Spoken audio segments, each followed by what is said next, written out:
biotechnology and a dual master in constitutional and administrative law and international law general management.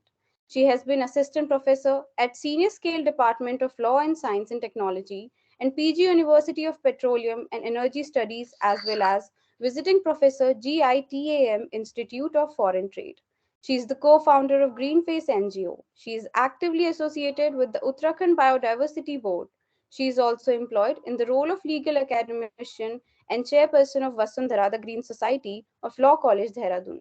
Nominated as the Vice President, Uttarakhand State for WICCI in 2022 and the Convener Policy and Advocacy for IWN Andhra Pradesh for the year 2018 and 19, the India Women Network chapter of CII, Confederation of Indian Industry. She is a recipient of 5 national awards like the Indo Global Excellence Award in Law 2017 from IGCII and many more. On the behalf of the society, I thank you, ma'am, for your tremendous work in building this society. Further, I would request Dean Sir to kindly introduce today's distinguished speaker, Dr. Chandra Sharma, sir. Thank you so much. On the occasion of this National Webinar 2.0 on the theme Environment, the Spectrum of Life, with the topic International Environment Consciousness, today's keynote speaker and chief guest of the day, Dr. Chandra Sharma ji, Head of Law College Dehradun, Professor Poonam Rawat, and Chairperson of Vasundhara The Green Society, Dr. Priya Lakshmi Vinjamuri, the society which is responsible to organize this webinar today, President, Secretary, Vice President, and all the office bearers of Vasundhara The Green Society, dear faculty members from Uttaranchal University, participants from this university and other university, those who have connected with us, and those who will be watching this through our YouTube channel. I extend my greetings to all of you. Ladies and gentlemen, today is the second day of this webinar series. Last day, we had a discussion, interaction with Dr. Pradeep Mehta ji, and the topic is on environment, and we call it spectrum of life. This topic has always been a contemporary issue, not only for environmental scientists, but also for the law and the entire legal profession. Even the Bar Council of India, taking the importance of this, they have made wildlife laws and some other law compulsory to be taught to every student. Even Bar Council of India, in a decision on the writ petition filed by Senior Advocate MC Mehta ji, they have made it compulsorily that every student graduating in this country must take environmental science as one of the subject. Today, we are privileged to have with us Dr. Chandra Sharma ji, and I am asked to introduce him. Dr. CP Sharma is a Senior Technical Officer in Wildlife Institute of India, Dehradun,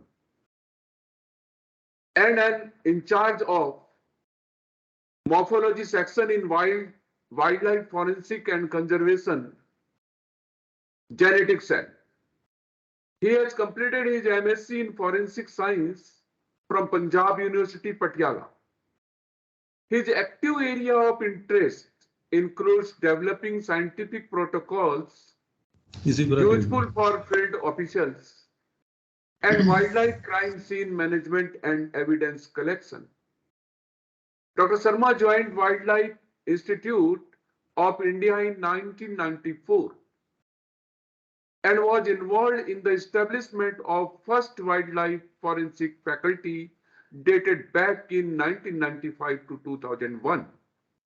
In the past work experience of 21 years, Sir had developed many morphology-based protocols to be used while dealing wildlife offences, cases, and has reported, analyzed, appeared in the court as expert scientific witness in around 1,800 wildlife offences sent by various enforcement agencies. Dr. Sharma have a number of paper publications to his credit in reputed journals. Some of them include detection of fraudulent in contravened, Santu trade, unfair deal in illicit wildlife market, forensic science, international genetics, unraveling the mystery of confiscated jackal horns in India using wildlife forensic tools in the International Journal of Legal Medicine and many more. And above this, as far as I know, and the people in the wildlife and this area knows Dr. Sharma is a thorough gentleman. He is always ready to help the students, to organize, to be a speaker, to guide them at different level. And with this, Sharma Saab, I am taking this privilege to welcome you on the behalf of Vasundhara The Green Society, Law College Dehradun, and entire Uttaranchal University family. You are welcome, sir. Today, we are joined online, but I request you, sir, on some day we will be meeting in physically and please have interaction with my students. They will definitely be benefited with your lot of rich experience. Thank you. Thank you so much. Thank you very much, sir. I am privileged.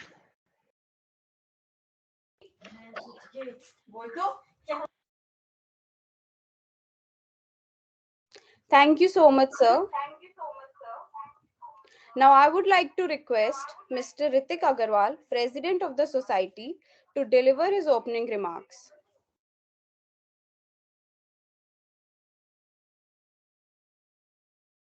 Hello, good afternoon, sir. Good afternoon, ma'am. Good afternoon, everyone. Good afternoon. I take this privilege to deliver this opening remarks on the occasion of second day of National Webinar Series 2.0. The objective of the National Webinar Series is to demonstrate, educate, and deliver information that is of interest of students on various aspects of environmental jurisprudence related to the environment by the renowned speakers all over the country. The event aims to help the students acquire knowledge, values, and practical skills to participate in an effective way for management of quality of the environment. Our theme, Environment the Spectrum of Life, embodies a tour through the astonishing diversity of life on Earth. In the broadest sense, biodiversity is made up of all living things on our planet. It encourages the full spectrum of life on Earth that has been shaped by billions of years of evolution, from the smallest bacteria to the largest plant and animals, including own species. Thank you. Now I over to Ashwati.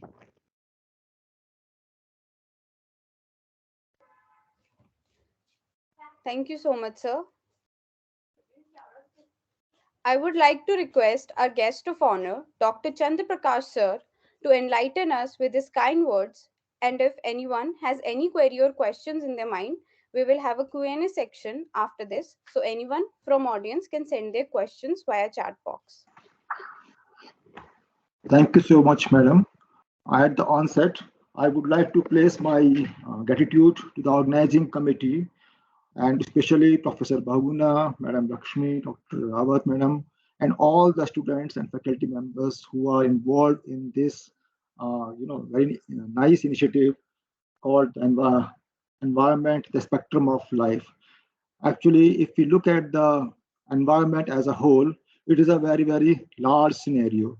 But today, I will be speaking on a very small aspect of that, which I am working on since last 28 years, on the wildlife, and that too on the illegal wildlife trade or the crimes happening against the wildlife and how to combat them.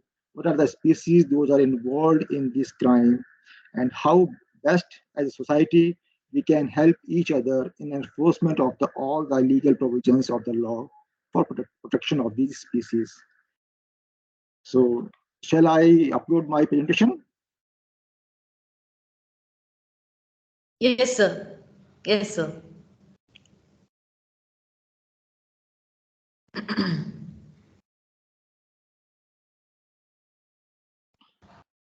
So, is it visible to all? Yes, sir. We are able to see it, sir. Yes, Okay, sir. okay, Yes, sir. okay, yeah. So, looking at this, yeah.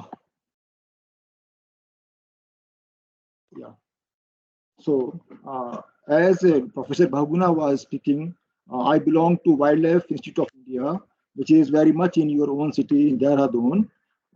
We are placed in Chandrabani area near to the ISBT, and WII, as we fondly call it, we have been established in 1982.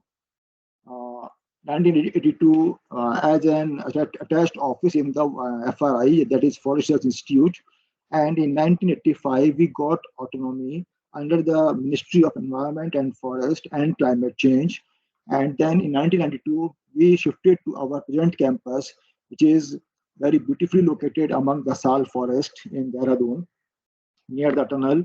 And if you look at this particular slide, it is a wilderness area of 100 acres, accompanied by 80 acres of the institutional area.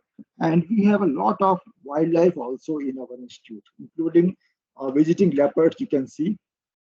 So apart from the water body, which is man-made water body, a lake is there. So a lot of, during this season, particular season of the from November end to February, we are receiving a lot of guests in the form of the migratory birds, which come over here and stays here for 2-3 months. We have a good patch of the sal forest also, and other small wildlife, including the mongooses, monkeys, reptiles, and birds. A lot of those things are there. So basically, our mandate involves the research and training of the officers and students who wish to work in the wildlife and conservation. So we are having a lot of courses over here, including the in-service course for the Indian Forest Service officers, as attachment for the Indian Revenue officers, police officers, and other officers. Plus, we are conducting masters in the wildlife sciences, which is our 2-year course. And alternate years, we have 12 students only for that. So we are not conducting every year entrance exam, but once in 2 years, we are getting students. And all the students were paid by us. So there is no money involved for that. So that is our basic mandate. Also, we are helping our ministry in formulating the policy decisions and advising them, and work as advisory scientific advisor also for our ministry, government of India. And if you talk about us, there I am working as in the wildlife forensics and conservation genetics cell. So we have been considered also conferred as expert witness, scientific expert under section 293 of CRPC. So whatever cases or analysis we are giving to for the purpose of court of law or legal issues, our report is considered as an evidence in the court of law under section 293 of the CRPC. And we are all, as we are doing research work also, we are imparting and disseminating this information among our sister institutes, our agencies also, and also the international agencies. Like this particular picture, we are called as an expert for talking about the one of the very burning issue is the Shatosh, which I will be talking about later on in this lecture. Identification of Shatosh. The protocols which we have developed is being shared with all the European Union countries and few Asian and North American countries. And our protocol is being used by all of them for identification of this particular species. Now, coming to our topic, so we all know our country is very rich and having a unique biodiversity, and that too in a lot of amount. And if we talk about the mega biodiversity regions of the world, we are among one of the 17 mega biodiversity regions of the world, having very rich floral and faunal diversity. You can talk about the higher Himalayas, having the snow leopards, bears also there, brown bears, black bears. Deep south, we have the marine animals also. Then in the eastern region, we have the clouded leopards, we have the monkeys, hulok gibbons are there. And also we are having the Thar desert, having its specific biodiversity. So in a sense, we are very lucky that we are born in this land where we have so many of seasons, diversity of flora and fauna, which we can enjoy. And it is our own duty also to preserve them.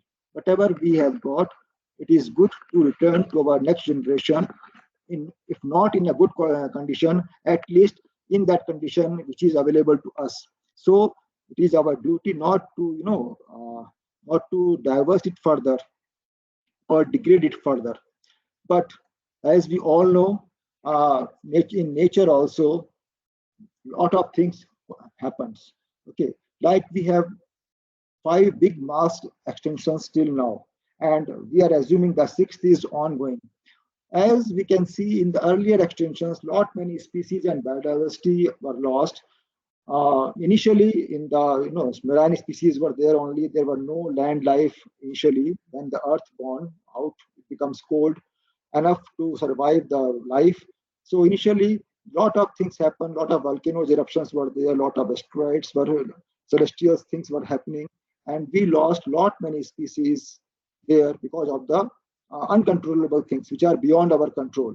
But the sixth mass extinction, which we are assuming is continuous, the Holocene period, or now we call it Anthropocene, because it is happening because of the anthropogenic factors, the factors or the work done by the human beings on the environment. And if we just look at the below diagram, we are having a lot of illegal activities going on. And among the 4 largest illegal trades, the wildlife trade is one of among them. So we have the illegal trade in drugs, we have illegal trade in the firearms, we have human trafficking, and illegal trade in the wildlife articles. So it is a huge business, and when money is involved, greed is involved, we can easily assume what is going to happen. So uh, not many regions are there which are beyond our control. This particular mass extinction, which is happening slowly but surely, is all because of the our human activities, whether it is the illegal poaching or because of the loss of habitat, because of increasing human population. So we need more space to grow our food, grains, to have the accommodation also. So habitat loss is one of the most important reason, along with the illegal wildlife trade of the targeted species. That we will discuss further also.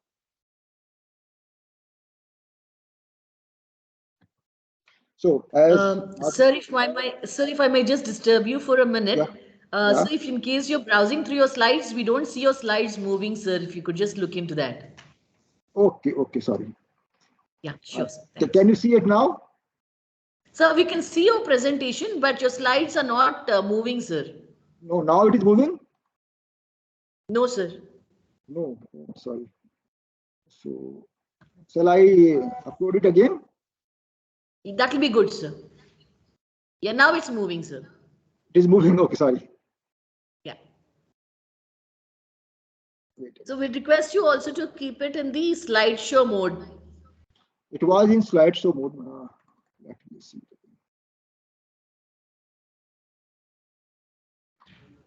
Now it is moving? Nothing is visible now, sir. Okay.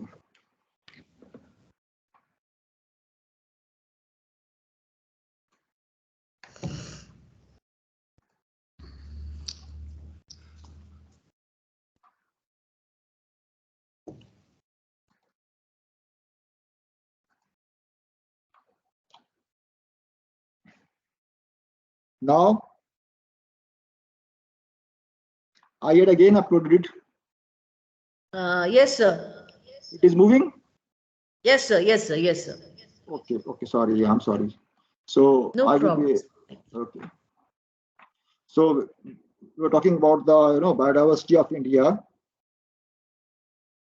Okay, yeah. So I was talking about the what Mahatma Gandhi once told, that nature has enough to satisfy everyone's need, but has not enough to satisfy the man's greed. So although we are having so much of biodiversity in our country, but because of the sheer demand for the money, or rather so to make quick money, we are just killing the helpless animals for our benefit. Okay, if you look at the ground situations, every day we can see a lot of newspapers, news clippings, or on social medias. Lot of people are posting on some news which is about the seizures of some wildlife articles, or some killing, or also of man animal conflicts. Also, some leopards entering our no, like in the hills we have very notorious leopards are there, other which are taking away the small kids, and elephants roaming in the field area. So that conflict is also one of the reasons for those things, the killing of the animals. So somehow we are in conflict situation, whether it is illegal trade or conflict issues are there, and that is how the situation is actually going on. Madam, it is moving now. Yes, sir. Okay, yeah. So talking about the greed, now I would like to share you with this picture, or rather this slide. So this was an eye opener for me also. Okay, in 1999, it was in January, beginning of the year, we got call from the Khaga in Fatehpur.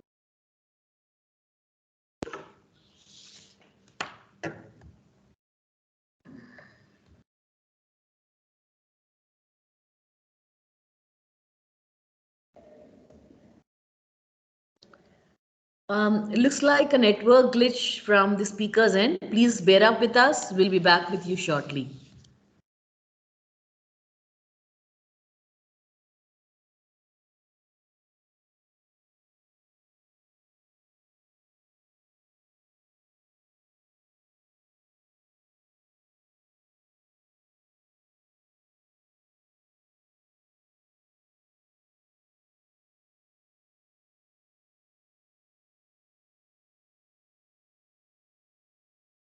Ritik, can I just get you to call Professor Sharma and find out what's the issue?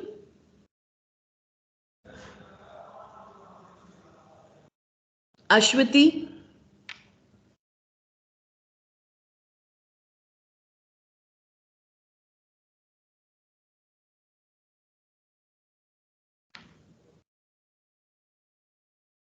Ma'am, I had a Maybe. word with sir. Sir is joining in 2 seconds. Okay, fine, perfect. Thank you.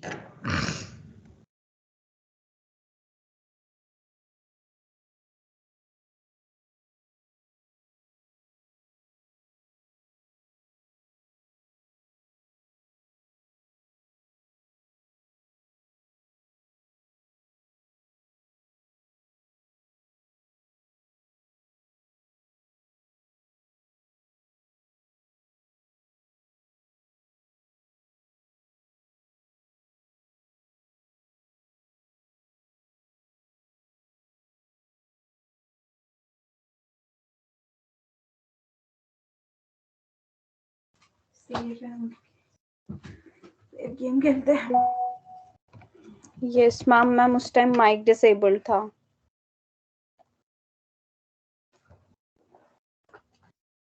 कोई बात नहीं. I was just waiting for sir to join. I wanted you to call and coordinate with him. Ritik has already done that. No issues. Sorry ma'am thank you No, no problem. Ma'am, sir has joined. I'm just making the sir changing the setting of the issue. Perfect. All right.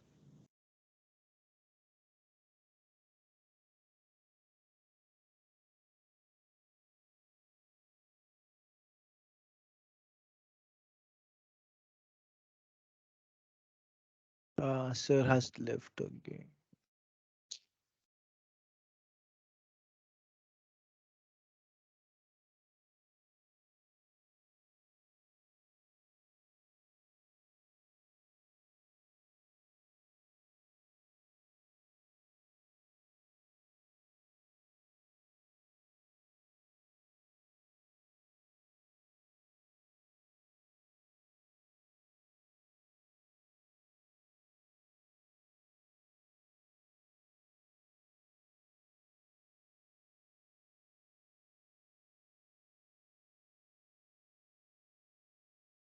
Ma'am, sir has joined.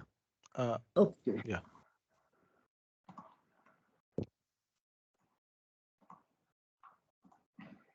Yeah.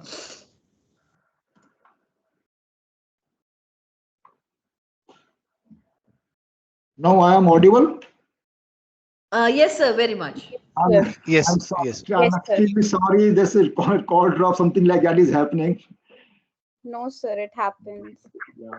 So I was Perfectly talking all about right. these Khaga seizures. So 18,000 claws were seized. So you can just imagine 1,000 animals got posed, and nobody knows where these bones are actually going.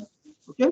So considering all these things, we have the Wildlife Protection Act 1972, and recently it was amended. You might all be aware about this, and only the notification came on December 2022, and they amended few of the things in that, but mostly this act especially is for prohibiting the hunting of all protected animals, and also for creation of the protected areas, okay, newer areas for the animals. Like we all know, the animals, they travel a lot, like big elephants, they travel huge distances for their survival. Similarly, the cats also need the movement also. So these creation of the protected areas and new, bottlenecks, to remove the bottlenecks also, or channelize those things, we need some stringent Wildlife Protection Act. And along with that, many other treaties are there which take care of the international illegal trade or some legal trade also. So those are there. And if we talk about only few lines, you people are more to the law. I am basically a scientist, so I will not divulge in that area.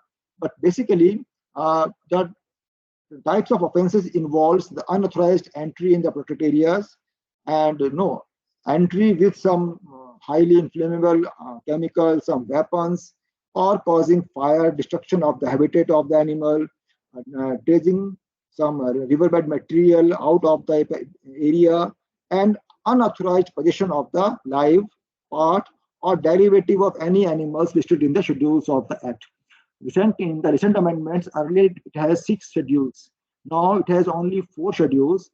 The schedule 1 and 2 having the protected animals. Schedule 3 is for the plants, while schedule 4, which has newly been inserted in this, is taking care of all the CITES animals. CITES, CITES.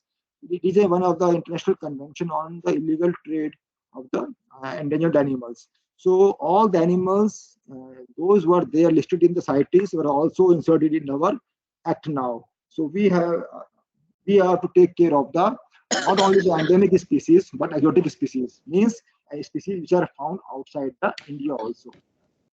Now, the major if we talk about in holistically the wildlife crime enforcement, wildlife crime is a bit different than the human crime in that in these things we have very targeted crimes. Like if somebody wants a skin and bone of tiger, he will only go for tiger. So it is very much demand oriented. So there are, like we have the Ayurveda or Siddha medicine, we are using a lot of plant parts. Similarly, in other part of the world, like mainly in the Oriental area, China, Korea, Taiwan, there they have their own pharmacopoeia, which specifically asks for the wildlife derivatives. Tiger bone soup is there, bear biles, so musk deer pods. So these are specifically in demand for traditional Chinese medicine or Oriental medicine. So not only tiger and leopards, but other lesser cats also are in the trade for sometimes for the fur coat industry also. Elephants are got killed for ivory, rhinos for their horn, musk deer for their pods, musk deer pod, kasturi, which we call them. Then we have butterflies, turtles, snakes, squirrels, other marine animals, and plants also, which are listed in our act. And mostly these animals got targeted for, we have a lot of poor population also, or tribal population also, which rather depend on the forest and wildlife for subsistence. Some people indulge in the recreational activities like hunting. Some people love to have pets, or for occult practices, social practices, for wildlife derivatives, some traditional medicines and other things. So there are various factors which are there, which are detrimental for the survival of these species. Along with that, habitat loss and man-animal conflicts are also one of the other regions also. Then we have various laws. So Wildlife Protection Act, we already discussed. Then we had CITES, I told you. Then we have the Customs Act, Import-Export Control Act, Indian Penal Code, Arms Act. So all those acts came into force when wildlife is involved or may come into force. If we talk about the various agencies, almost all agencies are involved, but mostly the State Forest and Wildlife Department and the State Police Department are basically involved. Along with the state police, CBI is also there, which is helping us in implementation of this act.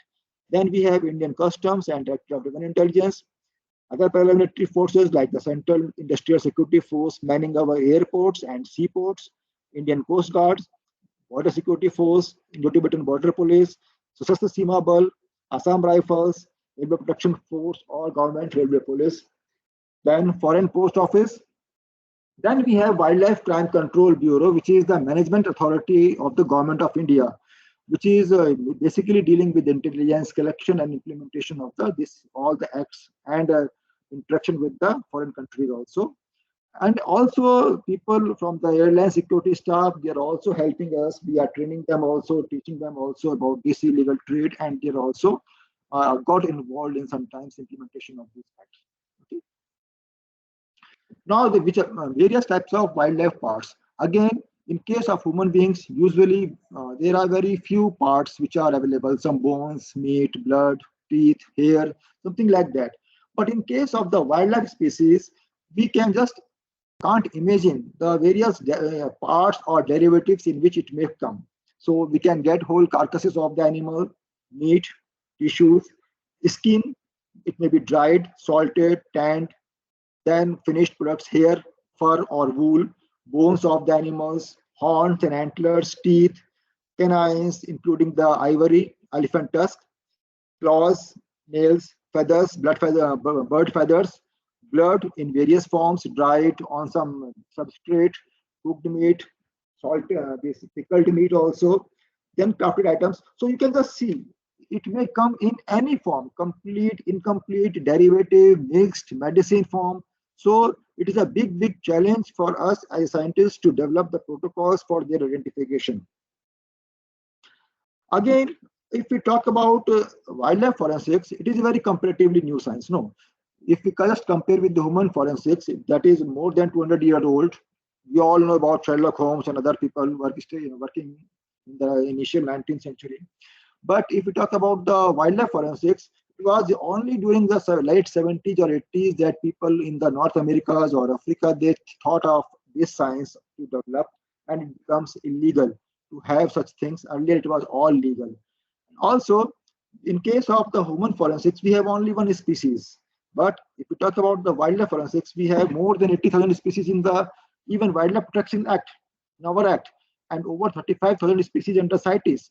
Lot of exotic species not available in India but found outside India are also coming to India. So it is a big challenge for us, and we need support from other agencies, other institutes, other scientific institutes, law people also, to help us in implementation of the wildlife protection laws and regulations.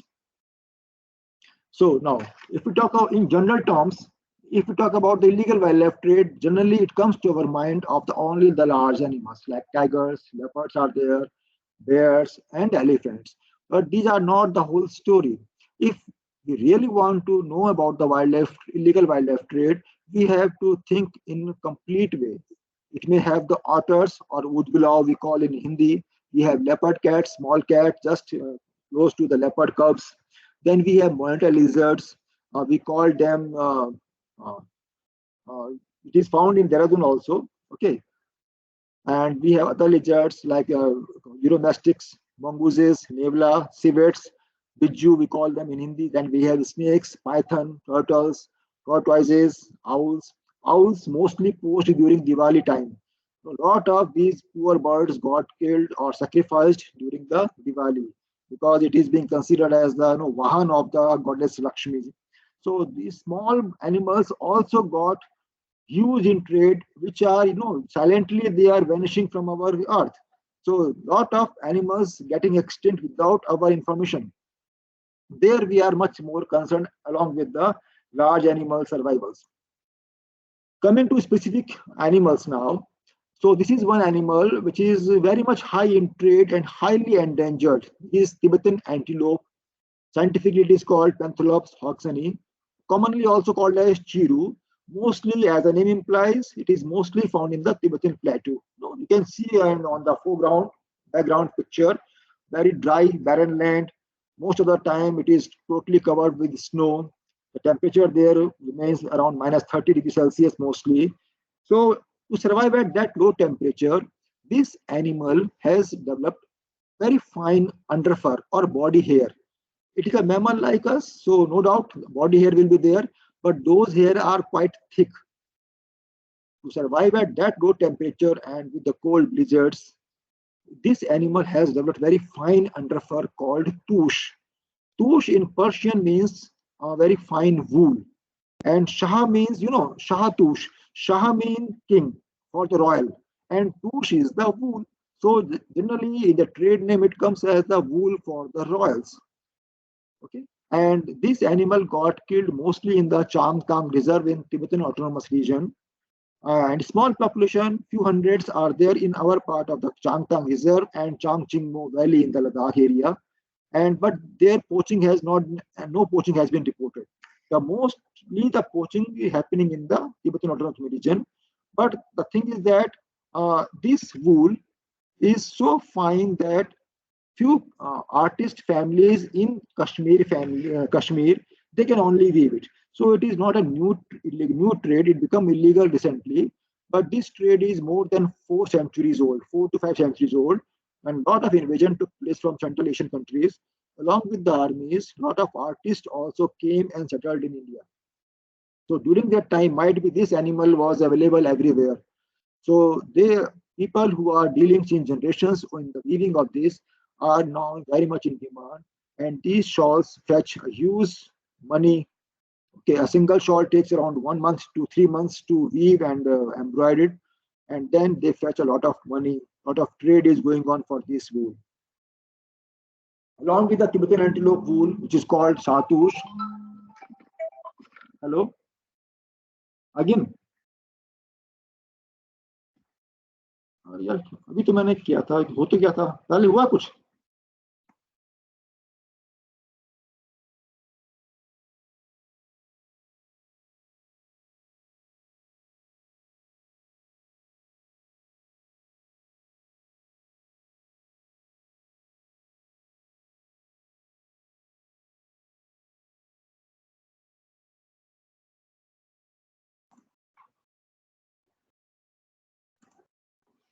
अब हो रही है slide move.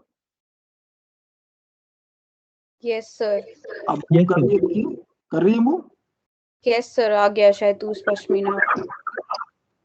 उसके बाद next आया tiger connection. No sir, अभी शायद उस वाले पे है. नहीं, नेक्स्ट स्लाइड आया कुछ, मैंने मूव किया है. No sir. No sir. No sir, it isn't moving. So what should I do? Sir, you should rest.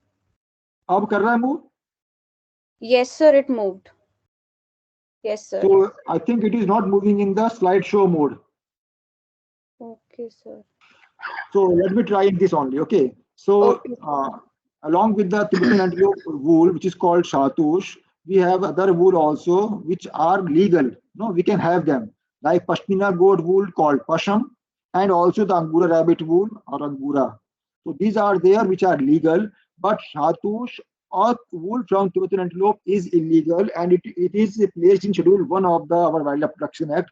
So minimum punishment is minimum 3 year and 1 lakh rupees fine. So the slide has moved now. Yes, sir. Yes, Okay, sir.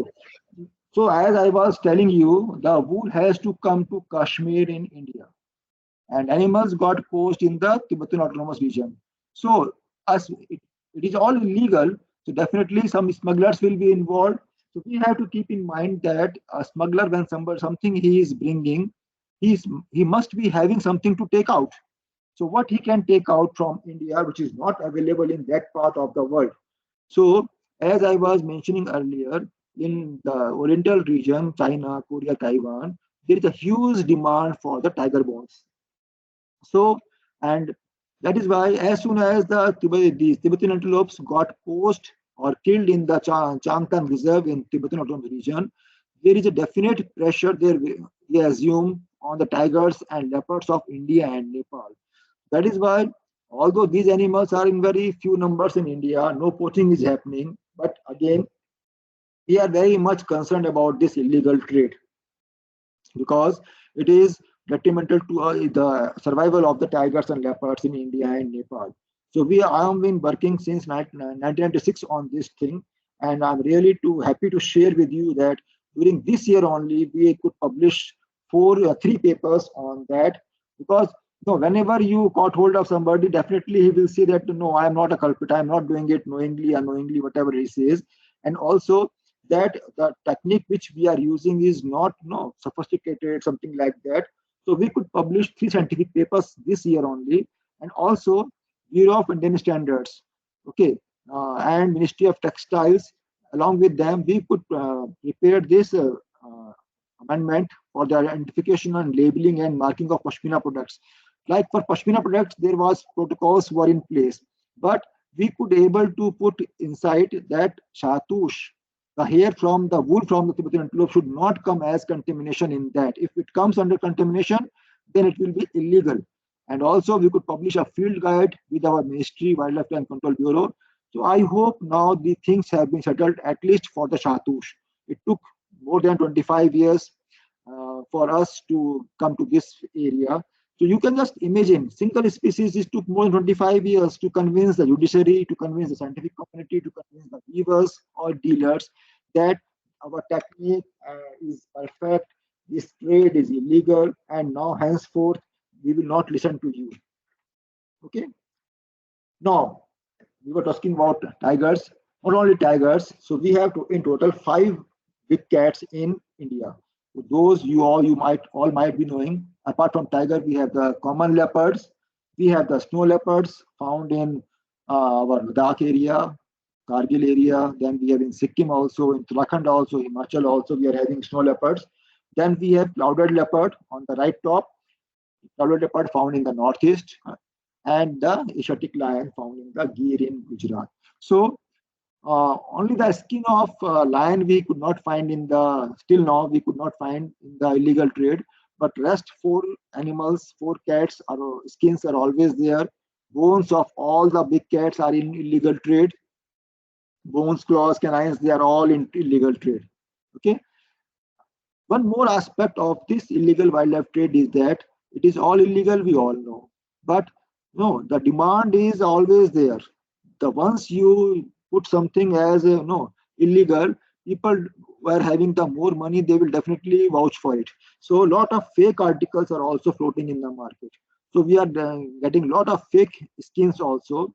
Those were not of the real tigers, but maybe some domestic animal like cattle skin painted as tiger. They are using the turmeric to make the ochre yellow base and then the black hair dye to put the stripes over that. You can see central top dog skins painted as tiger cubs. At the bottom center, you can see one horse. Horse, even they chop the snout, they put the masala canines over that, and they put the whiskers. Very interesting. Whiskers are nothing but the whistles of the pig, and the skin is of the horse. So you can see all the domestic animals are in illegal trade. But we cannot just rule them out simply. Sometimes we found that some other wildlife is there. Like on the right side, right top of mine, You can see jungle cat, one more is protected species is there, which was seized from Kanyakumari by customs going towards Sri Lanka in a boat. And at the bottom right, you can see one leopard skin, real leopard skin seized from Maharashtra, which, actually in this case, what might have happened is that the demand was actually for tiger skin. But somehow the trader was not able to bring the tiger skin. So he brought the leopard skin and put the stripes. So in that way, he spoiled the real leopard skin also. But when money is involved, people do all sort of things. So canines of all the species I was telling you are in illegal trade. Along with the canines of the large cats, we are having wild boar. There are a lot of wild boar, jungly sewer in Uttarakhand also. So the canines, the mandibular canines of that animal is also in illegal trade. Very, very big canines, sharp canines. They are in the illegal trade for all sort of things. Then musk deer or kastura, as it is known in Uttarakhand, are mostly found in the Himachal, Kashmir, Jammu and Kashmir, Uttarakhand, Sikkim, and Arunachal Pradesh. So the musk deer has a musk gland, mainly in the males, found near the navel, and that gland is highly in demand again in Malaysia and for medicine. The perfume industry actually is not using it. Perfume industry is using the muscon, which is being synthesized in the laboratories. So whatever these things are happening, illegal trade for musk pod is happening. It is mostly for the traditional Chinese medicine. And at the bottom right, you can see 18 musk pod were seized along with the 5 bear biles in a single seizure. So as I told you, it is found only in the male. And this particular deer doesn't have any antlers. So male and female both look same. So a poacher who has gone to get some musk pod, he will just rampantly killing the animals. He is from a distance, he is not able to identify whether it is a male or female. So he will going on the killing spree, and if he is lucky, he will get the male. Otherwise, he will kill female also. So a lot of population we are losing in that way also. Apart from losing all the good males, big male, big pod. So usually poacher go for the big males. Along with the musk pod, the males have the sharp upper canines. Okay, very sharp canines. Those are also found to be in trade for pendants, some black magic, something like that. So these are also mostly in the Uttarakhand and Arunachal. We have seen these things going on. Again, on the left bottom, you can see some pods which are actually fake. As I was mentioning, lot of money is involved. So people are, if real thing is not there, people bring the fake one also. So if you venture towards the Haridwar or Kullu Manali tourist places, there you can get those things. A round ball of the skin, and if you smell it, it will smell rather better than the real musk because they will have some perfume or incense powder inside it, and you can easily get them so 50 rupees, 500 rupees, something like that. But actually, the musk pod is illegal and much, much, much costlier than these fake ones. They are being still people tell us that they are being sold in tolas, just like gold. It is not in grams or something else, but in tolas. Okay. Now bears. So in Uttarakhand we have bears, black bears, brown bears, and sloth bear in the plains also. So all the parts of the bears comes in the illegal trade, but mostly they are being poached for the bear biles, the gallbladder of the bear. So it is again required for the medicinal purposes, for the traditional medicine things. And few people from northeast are found to eat the meat also. Skins people used to mount on the walls or the mats also they are using it. Claws also. So every part of this animal also is being traded for the illegal wildlife trade. Then rhinos, the poor rhino, the mighty rhinos are being poached for a single horn, which is nothing but a bunch of hair. No, we all know that horns arise from the skull, from the head. So it is a frontal bone. But in this case, it is arising from the nose tip, and that too not from the bone, but from the skin. So on the skin, there are only hair. So it is nothing but tough hair which become hardened and they come together just like a fevicol, and it becomes solid. So in we have 5 species of rhinos world over, 2 in Africa, which are both bihorned. There are 2 horns, and 3 in Asian countries, in which we have the Rhinoceros unicornis, which is found in India and Nepal, which is being mostly being poached for the rhino horn. Other 2 rhinos, like the found in the Java and Sumatra, they are very small, and also the number is very less. So they are not much in illegal trade or poaching, but mostly our unicornis and the African ones are mostly poached for their horns. As I told you, it is nothing but a bunch of hair, just keratin, no medicinal properties. But people claim that they have the medicinal properties, they have the vigor, power of the rhino, which is not true. Elephants are poached for their teeth. The teeth means upper incisors, which are called tusks or ivory. So actually, the tusk is very soft in that it doesn't have the outer layer, which is very hard material. Animal is not there, and it is specifically made up of the thin layer of cementum, and mostly it is the dentine. Dentine is very soft. That is why carving is very easy. Along with the this ivory, the animals, we have also found the molars. The molars means the teeth which is used for the grinding the bushes. At the bottom, central bottom, you can see the khane wala daat. One is the khane wala daat, another is the khane wala daat, which is at the bottom. Just like we have the our old kitchens where we have the stones to crush the chutneys. Similarly, these teeth are being used for the crushing of the grasses. So apart from the ivory or tusk, elephant tail hair. If somehow somebody venture in the southern India and see the temple elephants, you will find that their tail is naked. No hair will be there. Because these in southern India, it is much more in demand to wear in the rings. Just like we wear a lot of stones, moti, munga, we all wear. Similarly, in southern India, tradition is there to wear the elephant tail hair in their rings, just like for the auspicious regions. Okay, so usually the elephants got poached for these things, but there are recent trends also. Okay, some other animals also have tusks. So actually, if you look at a tusk is any teeth which protrude out of mouth when the mouth is closed. So any teeth which comes out of mouth when mouth is closed is a tusk. And other animals also have tusks, like I was mentioning about the wild boar canines, mandibular canines. They are very big. They are also tusked. We have hippopotamus incisors and canines are tusked. Walrus canines are tusked. We have the narwhal. Then we have the sperm whale also. So there are a lot of animals which are having the tusk, but mostly elephants have been poached for the ivory. Recently, we have got publicly published information is there about the elephant skin being in trade, mostly from the Cambodia and other regions, where the even female earlier the tusk is available in Asian elephant only in the males. So males were in danger, but recently even the females have been poached for their skins. So what they are using, the skin is being used to make the blood beads. At the bottom you can see the necklace of the beads. So actually these beads, elephant skin is very thick. So they make the beads of that, and again it comes in the fashion industry.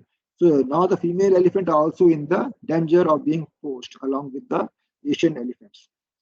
Another animal, deer species are there. So here I put 5 deer species whose antlers are in trade.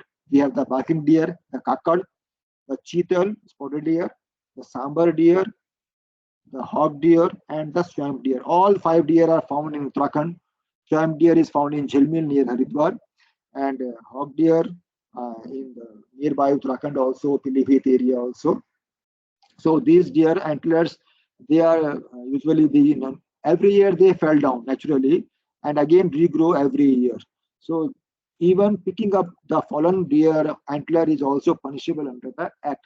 So one should not pick any fallen things, because our act says that any animal, their part and derivatives belongs to the government of India. So without proper permission, we should not keep that. It is as good as a crime as the hunting or poaching of the animal. So position should also not be there. Other animals we can quickly see is the pangolin. We call in Uttarakhand, we call it the sallu saap. It's not a snake, not a saap, but a pangolin. And in this case, the scales, actually the body hair, it is a mammal. the body hair has become just like a scales. So these scales, I was mentioning in the initial talk that these are targeted animals. No, when people create demand and then the animals will be poached. So recently, this trend is not very old. No, 10, 12 years ago, people came to know about this, and now it is one of the highly traded animal from Africa and from Asia also, only for these scales. So these scales are nothing but keratin, just like body hair. And the method modus operandi is that they will just pick this animal. This is very docile animal. As soon as somebody touches it, it becomes ball-like, and people can pick it up. It is not so dangerous. So how to take out the scales? The people that they use very cruel method. They immediately put the animal, live animal, in the boiling water. So the animal will die and the scales will come out of the skin. That is how they are doing it. Recent challenges, if we talk about, again, I was telling you, people create demand and then they will poach. Hatha jodi. Hatha jodi means the two hands or fists joined together. Actually, they claim that it is a root of the plant and it is very auspicious to keep in our puja sthan, no? And mostly during the Diwali time. But when we were getting those seizures, we got to know that this is not looks to plant animal, plant part, but it seems to be some plant animal. And it was very much available on the online platforms. Snapdeal, eBay, Flipkart, all were selling it. So when we got the information, we took permission to just buy only 5 pieces. We don't want to create some demand for that. So when we found that all were selling it, and even when we asked them to deliver it to our institute address, you can see. So they willingly, they were actually not at all aware. And even we got a fake also. So before the agencies knew it, fake articles were also floating in the market. So you can just see the amount of trade, illegal trade is going on. Actually, this is nothing, not the plant part, but it is a male reproductive organ of the lizard. We call it go, monitor lizard, go. If you just recall it, students might recall it. We have studied stories about Shivaji Maharaj when he was trying to climb a wall, straight wall. He used some lizards. So that is the same lizard which is very common in the Dehradun region. Okay, and it is actually hemipenis, male reproductive organ of that lizard, which is being traded as a plant part. And people, a lot of videos we have seen where the Tantric Baba or some lady, they were claiming that if you keep this in your puja sthan, money will come to you and lot of things will come to you. But actually it turned out to be highly protected animal, apart from the highly protected animal. And then we wrote to the Wildlife Crime Control Bureau, to our ministry, and then all the people from those e-commerce websites were called, and it has been instructed to put down these things. But unfortunately, it is still available in the our American Amazon. So we published a paper on that also, scientifically proven it, and then only it was brought down. Again, one more thing, CR Singhi, jackals. Jackals don't have the horns, but again, this was marketed as a lot. This is again a big challenge to prove in the court of law. New things cropping up, and then we have to do the R&D. Without scientific research, we cannot give any report. So it takes a lot of time for us to provide the report, do the R&D, and then publish it in the peer-reviewed journal, and then only we can give the report and say it is illegal. So jackal horn is nothing, but when we were doing the analysis, we found that actually sometimes the skin is of jackal itself, other time it will be of some goat, some sheep, but along with that, they will insert something to look it like the horn. So it may be having some claws or some pick of feather quills, something like that. So it has around 6 prohibited animal parts in that. So again, we published this paper and then gave it to the Crime Bureau to bring it in the seizure list. A lot of freshwater turtles are there which are in trade. Uttarakhand is one of the hub in these things. But we have to be very careful. Mostly in the aquariums, as you can see in this slide, the middle one, bottom, the green one, this is an exotic species. So whenever any seizure is there, if we seize anything else, we can release the amethysine from the local habitat. But exotic species which is coming from outside India, if we can release it in India, then it is very much detrimental to the local species. So here, a scientific intervention is very much required by releasing it also in the wild. Marine turtles are also there, which are in illegal trade. Hawksbill turtle found in the Andaman Seas, live turtles, again Andaman Seas and the Bay of Bengal. Lot of these eggs of these turtles have been picked up by the people. And star tortoises. There is a difference between the turtles and tortoise in that tortoise live on the land, but turtles they live in the water. So that is a difference. So we have this star tortoise which is highly traded for the pet trade, for keeping it as a pet. It is very beautiful, and so people love it to keep it, but it is illegal, and punishment is again same as for Schedule 1 species. Then again, as turtles, other reptiles, snake skin ties were there, shoes, cobra shoes, water lizards, birds is there, blue one. Then we have these local instruments, musical instruments are there. So you can just imagine anything, and that is there in the illegal trade. And here, our basic technique is morphology, means matching, comparing the science of comparison, and the molecular technique means from the DNA. But in these cases, they are highly tanned skins. Even DNA is not coming good. So we have to again sit, do the R&D, and develop some protocols based on some other technique for identification of these in the court of law. So there are huge challenges every day which we are getting. Some live animals are also there. Sea fans are also there. So those things, wristwatch straps, purses made up of the reptile skin. Then you can see in the center, in the wooden box, we can see the red sand boa. Sand boa, people call it do muha saap, double mouth. It doesn't have any two mouth, but only one mouth, but tail becomes hard. It seems that it is also a mouth. It is highly traded in the live form. Again, for same purpose that if you keep it in your wallet or the chair in the home, a lot of money will come. So a lot of things are happening, and all silly things are happening against these poor animals. Then we have the mongooses and badgers. Very common mongooses are the this nevla. And the hair of these are used in the painting brushes, shaving brushes also, and makeup brushes also. So these are all illegal nowadays. Even unfortunately, when we were child, we have used it, but it is illegal. Not only the Indian species, exotic species are also in trade. A lot of fur animals, okay, from the foxes, from jaguar, from lesser cats, burnt lizard, not found in India. Then we have the stingray, black rhino horn. Okay, then we have chamois found in the Central Europe and New Zealand, and even the American beaver scent glands. So not only the complete things, but parts are also coming in the illegal trade, which are posing a serious challenge for scientific community to develop protocols for them. Okay. Quickly, we can see the few other articles, miscellaneous articles. You can see the purses, souvenirs, spiders are having, butterflies are having. So these are all, people are doing it without any mind. Birds are in illegal trade. Lot of this trade is now not happening physically. It is happening over the internet. Money is exchanging on in the digital mode. People are putting in their own social media platforms on the WhatsApp, and there are dark nets, deep nets are there. So people are doing it all online now, and it is very much becoming very risky for the, not risky, challenging for the agencies over there. So that is why we are just promoting the open source intelligence, OSNet.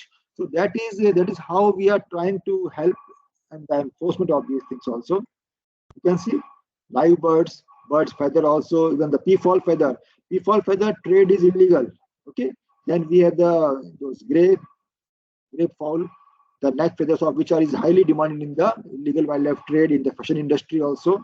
Then we have the marine life. We have seashells, sea cucumbers, corals, seahorses, pipefish, shark fins. Shark are not demanded in illegal wildlife trade as whole, but their fins are highly demanded for their soup. Then whales and dolphins are also there. That is how. So if you talk about this illegal wildlife trade and crime against the wildlife, it is one of the biggest green crime apart from the habitat loss and pollution. This belongs to all the green crimes where we have to think about. And if we are not wake up now, it will be too late for our next generations to see all those. So here I would like to finish it, and thank you all. Thank you very much. And I hope I just covered it quickly, a lot of things. I'm sorry for the breakups in between. Okay, thank you very much. Thank you so much, sir, for your kind words and for inspiring our audience. Moving on, I'd like to now begin the question answer session. So we have few questions regarding the Yeah, issue of participants, which they would like to be answered. So the first question, how can we make a balance between biodiversity conservation and the growing human needs? okay. So first and foremost things, this is the population explosion. That is the only thing which is getting, otherwise animals and humans are living cordially since long. It is not a new thing. Okay. And we are also here since a few million years ago, and animals are also there. But because of the lack of space and sharing the same space, conflict is emerging. Okay, so that is how, and we have to think that the animals actually they are not dangerous to us automatically. If they are in distress, they are injured, something like that, then only they will attack. But rather, I would saying it easy. People who are living in the periphery of the these things, we are facing the brunt of that. But most the thing is that we have to stay harmoniously with the animals, wildlife also. Everything is important for us. Okay. Thank you, sir. The next question, how can we stop the illegal trading of the animals? Is there a need to make strict laws regarding this? If you ask me personally, laws are, I think, sufficient. Laws are enough to for proper conservation. Only problem is the implementation, enforcement of the laws. Actually, our sometimes we found that our agencies are also not very much well developed or very much well informed rather. So, like people working in the remote areas, in the border areas, or the high seas, they're not at all aware that what is going on. Because as I told you initially, lot of wildlife derivatives are going on, not the complete animal, but derivatives, and it is very tough for them to identify that what is this. Even it is challenging for us also. So that is where we need to focus more to develop the more protocols to share our findings with the agencies and regular connections with them. That is how we can enforce it. Yes, sir. Thank you, sir. So the next question, how is the wildlife affected by global warming? Global warming is affecting everybody, including us. So definitely, yes. As the snow is melting, you can see the North Pole, polar bears, Alaskas, even in India also, high reaches of Himalayas. So animals are coming down. Snow leopards, they can come down to the people where people are habitating, and there we are having the conflicts with the local people who are mostly the herders. Those are having the sheep and goats. So conflict is going on. Yeah, it is affecting definitely. Yes, sir. Thank you so much, sir, for answering the question in such a wonderful way. Now, as we are close to concluding the session, I would request our respected chairperson, Dr. Lakshmi Priya Vinjamuri ma'am, to accord their respective closing remarks.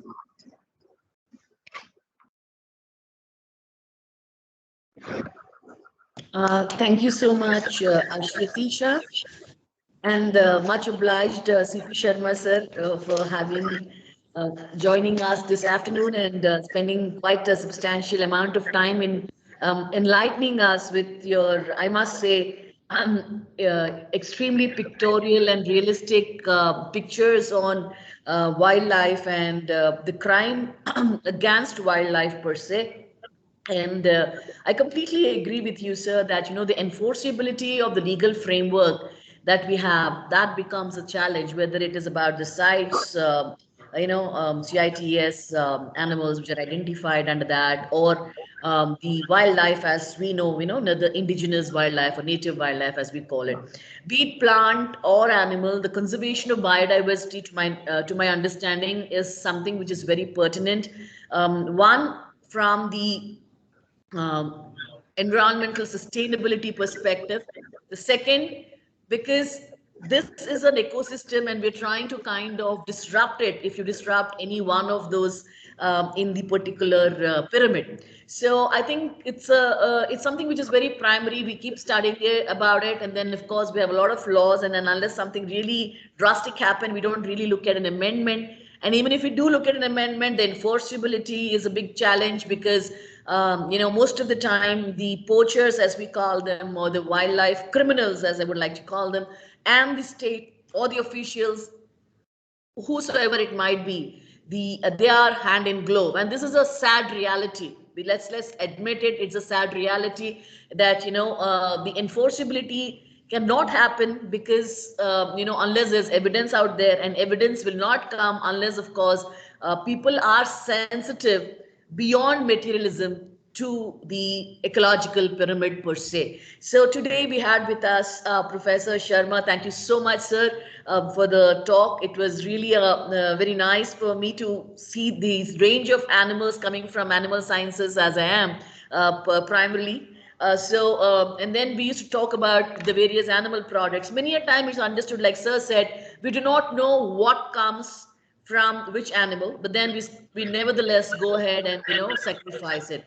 So of course, when it comes to Chinese traditional medicine, like sir said, they have the animal products which they use for their medicinal for medicine, just like we use plants for in Ayurveda. So I think the both of them should be restricted. If you were to look at the wildlife protection, I'm sure sir will agree with me. It is not confined only to the animals, but also to the plants.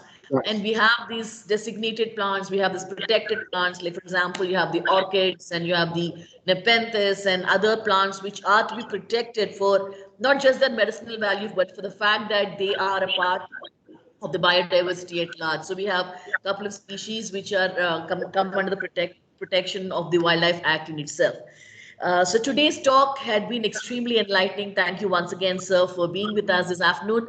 With your permission, I don't know, maybe we can open an avenue to kind of help my students from especially Vasundhara. If I could just get them to see around the Wildlife Institute, it will be wonderful. Let me see how we can take it forward, sir. So today's talk was, of course, about wildlife. Sir did share just to wind up what sir said in a few words. He started about telling us where exactly the Wildlife Institute is located in Dehradun, and then that's very interesting, sir. We'd like to come and see the sal forest and the migratory birds out there. And then he started off with, Section 293 of the CRPC, which has a huge relevance as far as the wildlife scientists are concerned. And, he said that the sixth or the ongoing extinction or the mass extinction that is not because of other factors, but because anthropogenic factors. And therefore, we need to kind of be a lot more conscious about how we handle the biodiversity per se. Sir gave the example of Kagra, Fatehpur. All of us students of law are familiar with it. We always cite this particular example about the 18,000 odd claws of leopards that have been traded there. And then, of course, he went on to explain about the various animals that have been involved, or rather have become victims of what is called wildlife crime. Sir said that, yes, I agree with him completely about the existence of the laws. We have a very robust and a very, let me say, well articulated Wildlife Act, Amendment Act also. And also we have the Custom Act, we have the Export Import Acts. But then if the problem is more primordial, rather, where we have to address why we need an animal product and for what we need it when we can actually do without it. So I think that's something which is a conscious question that we all need to make as consumers end of the day. So once again, sir, thank you so much for being with us today. And on behalf of Vasundhara The Green Society as a chairperson, I thank my team out there, Avastisha, Ritik Agarwal, and Shaurya, and all of you out there, Ritul, Rawat, the whole team out there. I want to mention all of us because we're a team of about 32 students, sir, who actually work towards the ideals of trying to, conserve, protect, create awareness on environmental issues, which is the Green Society, the baby of Professor Rajesh Bahuguna sir, he wants us to go ahead and take it to the next level where we come up with what is called the Smriti one, and also plantations where we try to be to kind of facilitate the urban sector to have their own trees planted in the rural area. So this is something which sir has been envisaging. Hope we kind of live up to his expectations, sir. And so thank you so much once again, Professor Sharma, for being with us. And this has been a wonderful talk. Namaskar. Over to you, Avais. Thank you, ma'am. I would like this opportunity to take that I am just want to welcome you all, your students, over my institute, and we can have a half-day interaction over here. So I'm really enthusiastic to see you all over here. Thank you, madam. So Thank you very much. Thank you, sir. Thank you. Over to you, Avais. Thank you so much, ma'am. Now, I would request Ms. Ritul Rawat, Vice President, Vasundhara The Green Society, to deliver the formal vote of thanks. Thank you, Shruti. Thank you, everyone. Thank you, Dr. It's a matter of pride for me for proposing vote of thanks on this day. I, Ritul Rawat, Vice President, on behalf of Vasundhara The Green Society, Law College Dehradun, Faculty of Uttaranchal University, would like to bring a humble thanks to our respected Dr. C.P. Sharma sir for taking time out from his busy schedule and motivating us with his presence. Also enlighten us in regard about wildlife crimes, enforcements, Tibet antelopes, wildlife tradings, and marine wildlife, and also different aspects of the concerned topic. Now, a big thanks to our Pro-Vice Chancellor, Dean, Faculty, Law College Dehradun, Professor Dr. Rajesh Bahuguna, for gracing us and helping us to bring this program to you. Further, I would like to thank our respected and versatile Chairperson, Dr. Lakshmi Priya Vinjamuri ma'am, for motivating and for always having our back. Also, I want to thank all the members of ATGS team who are aware of their task and concerns about their results, as well as all the participants who are participating in the competition and make it is a successful one. Once again, I would like to thank all the participants, all the members who are present today to make a renowned and renowned event for us. Have a great day ahead. Thank you so much. Thank you so much, everyone. Thank you so much, ma'am. Indeed, we couldn't be more thankful. Thank you so much, ma'am. And now, with the permission of our chairperson, ma'am, I would like to end the session. Yeah, we may close the session for today. Thank you so much, ma'am. Thank you so much, sir. Very much. Thank you. Thank you, sir.